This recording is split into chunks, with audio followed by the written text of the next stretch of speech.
Can you do it again? Huh? Can you do it again? One more? Okay. Sige ha. 1, 2, 3, go! Ah!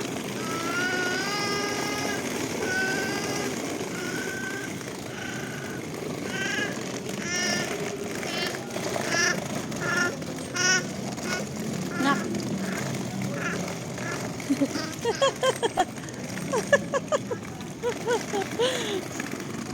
Tapos na. Oop. For some people, being rich in life means having more money, Uy, bigger careful. house, fancier things. Lahat yun ay great to have because it makes our life comfortable. Pero habang naglalakad kami ni Sky sa gabi, may iba pa palang mukha ang rich in life. Being rich can look like this.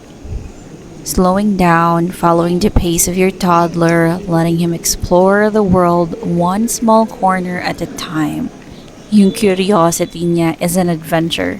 Pero sa akin naman, it's a reminder that I don't need to rush life. Every giggle, every mama, every small discovery, lahat yon ay treasure at ramdam na ramdamin ng puso ko.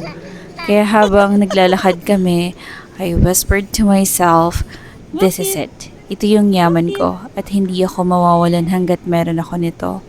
Because time shared with the little ones we love is the richest we'll ever be.